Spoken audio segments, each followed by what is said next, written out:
Of 19-year-old Robbie Anderson was returned to his final resting place this afternoon after a second autopsy performed this weekend. This as his family tries to have his mysterious death 13 years ago reclassified as a homicide. Behind the scenes of this cold case investigation is a unique story of friendship and perseverance. It's also the story of how and why some cases go unsolved in Minnesota and what happens when victims' families have nowhere else to turn. Here's Tom Lydon. In a place where most stories end, two women began a friendship born out of grief. It was here at Forest Hill Cemetery in Anoka that Sandy Anderson, grieving the mysterious and unexplained death of her son Robbie, spotted a marker with a name she recognized. I saw Antonio, the mule. 15-year-old Antonio, killed by a hit-and-run driver while riding a skateboard on a rural road in Isanti County. Isanti would have done their job. They would have found this evidence. Why didn't they? Question of the day. Why didn't they do their job? She recalled a Fox 9 investigator story about the boy's aunt, Sheila Potochnik, who didn't believe the driver's explanation. I honestly thought that it was a wild animal. Going through the police case file, Potochnik discovered a DVD with forensic evidence the Bureau of Criminal Apprehension had extracted from the driver's cell phone. She constructed a timeline, discovered the driver was returning from a bar and was on his cell phone when he hit Antonio, and within minutes of getting home, downloaded a police scanner app. Isanti County detectives would later admit they never even looked at the BCA's evidence because it was on a Blu-ray disc and they didn't have a player.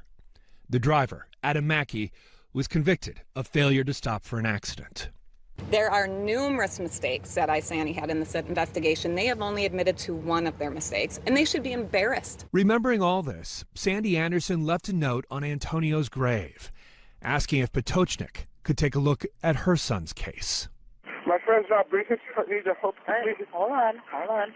Robbie Anderson died 13 years ago at a house party in Maple Grove with two friends, where everyone was drinking heavily. Sir, there's an officer outside your house. Somebody needs to go let him in, please.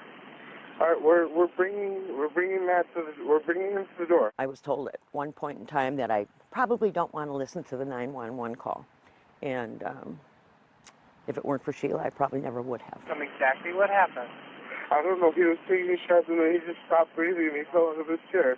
The 911 call that she refers to was a pretty big find for me in the fact that they claimed Rob fell off a chair. That was the only time that you heard that throughout this whole case, and after that, Rob was in the bed. There was also video from the back seat of the squad car where one of Rob's friends, thinking he's alone, makes a startling admission. Oh, God. I can't, Rob. I can't. Rob's two friends would offer conflicting accounts of what happened. Robbie fell, they dropped him, and finally, punching him. Can you explain how there's blood on the sheets? I was slapping and punching him, trying to wake him up. Punching him, like, pretty hard? I was just trying to wake him up. Do you think part of it is that police make certain judgments when they're on a scene about what may have happened? Yes, I do. They stereotype right away. I feel they assumed my son was a drug addict, keeping the company that he was with. And by the time the toxicology came back clean, Rob was already buried. Robbie's blood alcohol was 0.15, but there were no drugs in his system. There were signs, however, of blunt force injuries to his head. And yet the medical examiner, unaware Robbie was repeatedly punched, ruled it was a sudden, unexplained death. Prosecutors, unaware of the glaring inconsistencies in the case, declined to file manslaughter charges at the time, writing, "There is no evidence to suggest any unlawful conduct of the suspects related to the cause of his death. The episode in the squad could be interpreted as either expressions of concern or as expressions of guilt, and that in the final analysis, the cause and manner of death remain undetermined. Without this information, we cannot charge anybody with causing his death." I start putting things together like a puzzle from the beginning to end, and you see these pieces missing everywhere. Each side had a piece of the puzzle, but it was Potochnik who put it all together. Maple Grove police reopened the case a couple years ago, and on Friday, in a somber scene, Robbie Anderson's body was exhumed from its final resting place. An independent autopsy performed by Dr. Alicia Wilson, who performed the second autopsy of George Floyd. Potocznik was there for all of it, barely leaving Robbie's side. Anderson's body was reinterred this morning. The journey it's been frustrating. I mean, it's not just the police and what you find. It's a medical examiner. It's a prosecutor's office. Kind of every entity and agency involved here, there was somebody dropped the ball in each. Potocznik is now running the ball herself as a cold case consultant, setting up her own business, Crime Victim Services in Minnesota. Potocznik is not a cop or private detective, but she has a degree in law enforcement and multiple certifications in death investigations and digital forensics. It's also personal.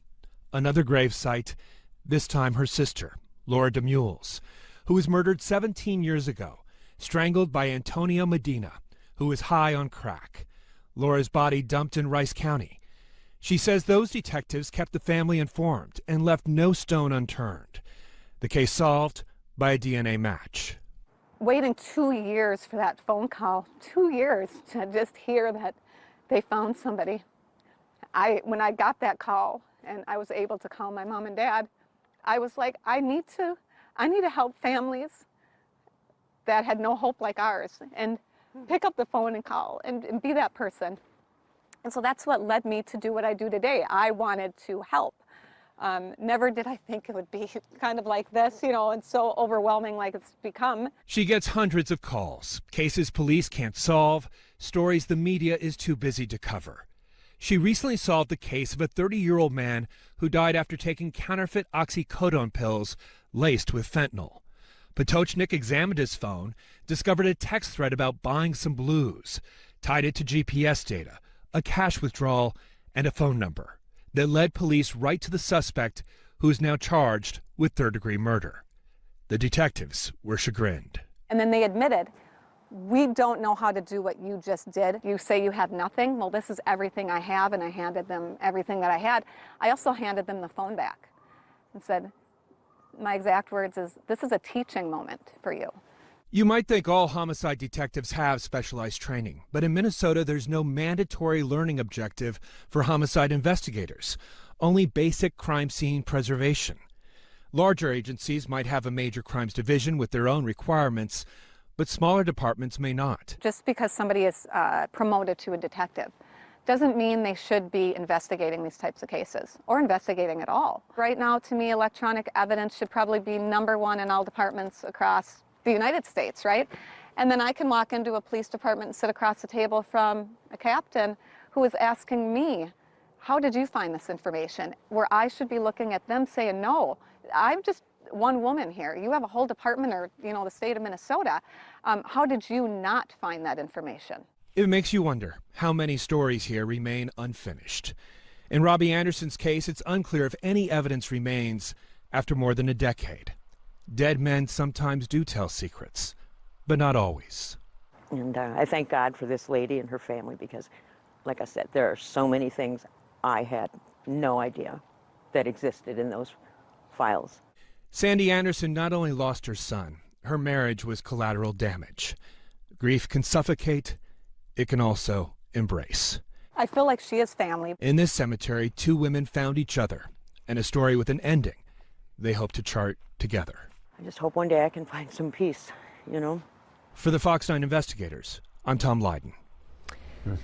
And Maple Grove police tell us they are supportive of the family's efforts, and they hope that it will provide new evidence in the case as they continue to investigate.